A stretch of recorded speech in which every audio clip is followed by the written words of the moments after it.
Question: what do billionaires Bill Gates and Sam Walton, Presidents Bill Clinton and Barack Obama, Hollywood icons Steven Spielberg, Harrison Ford, and Chris Pratt, and singer Paul McCartney all have in common?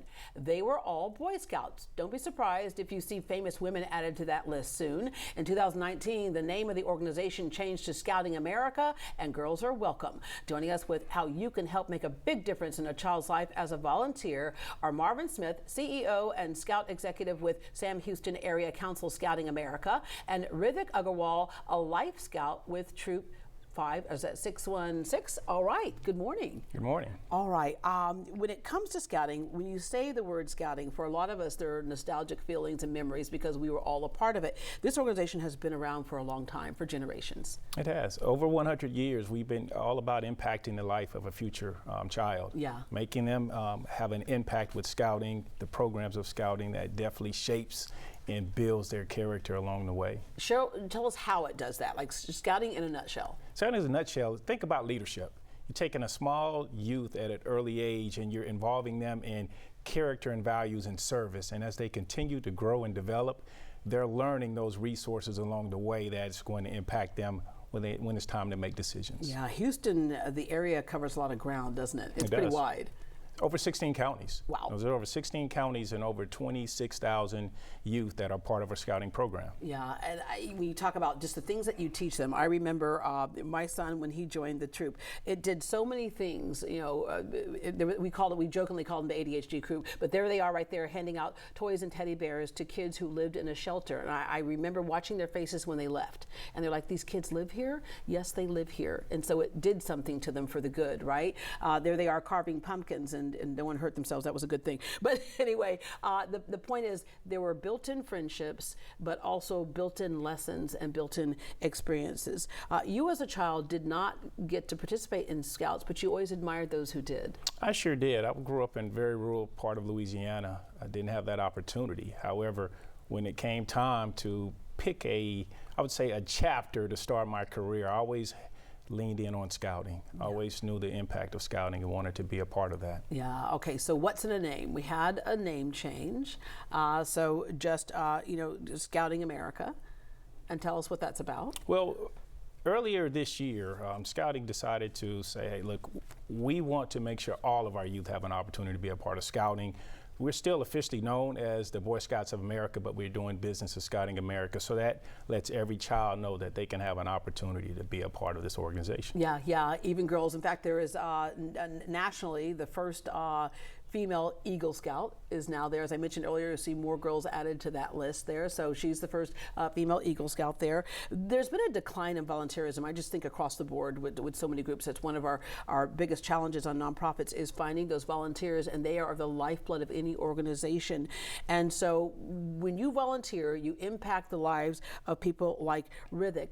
And Rithik, what made you decide to join Scouts?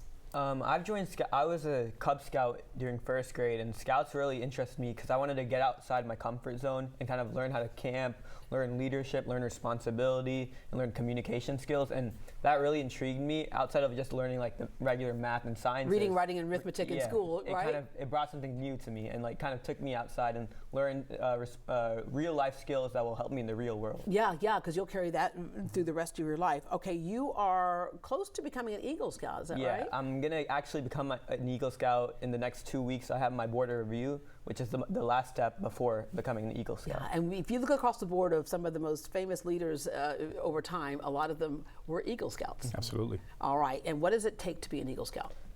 So for an Eagle Scout, you have to do 21 merit badges, which you can see I have here. Yeah. And then for an Eagle Scout, you have to do the Eagle Scout project. And for me, my Eagle Scout project was actually making these engineering kits for these economically disadvantaged schools. And like earlier this month, I went to Rodriguez Elementary and I presented it and had a workshop there, and the kids were very, very interested. And I felt like they sparked that young engineering mind that really fulfilled what I wanted to do with my project. Yeah, because you made it fun and hands-on. Tell people what that project was. So with my project, I had 3 different kits. And so one kit was like a Pinewood Derby kit, is what we do when we were in Cub Scouts.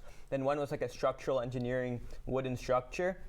and a little circuitry board. And so those 3 kids kind of taught many different physics concepts and engineering concepts to these kids while having fun. And when I was younger, I had the opportunities to have many of these extracurricular activities to experience engineering, where these kids might not have that same opportunity that I did, which I wanted to spread that to them. Yeah. All right. Tell us about the Be the Spark campaign. Well, Be the Spark campaign is we're looking at recruiting volunteers.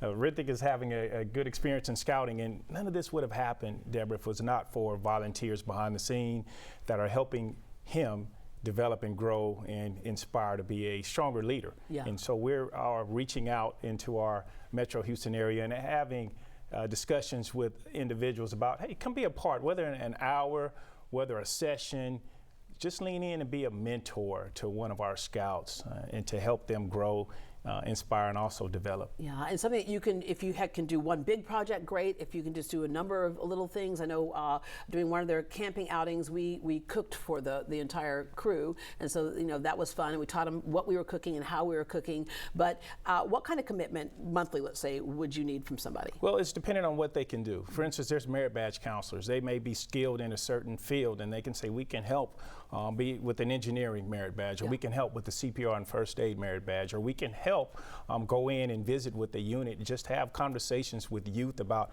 what we do with our occupation or what we do with our hobbies. And I promise, anytime I have ever volunteered for something, I think a lot of volunteers will say this, you get so much more out of it than you thought you were going to get. You thought you were really giving to somebody, you're really receiving as well. All right, his dad's over here. Come on over here, Dad, because his dad is like so proud of his son. He's beaming right here. I know you have 2 other kids at home or in school as well, but let me go ahead and sit you down. In your name, sir? Rajat Agarwal. All right, well, I thank you very much. You've done a great job with this one, but I love the fact that you have school, but then you have scouts, and it gives you a bigger picture of, as he said, the real world. If you would like to learn more about volunteering with the Sam Houston Area Council of Scouting America and become a mentor to positively equip future generations with life skills, visit them online at shac.org,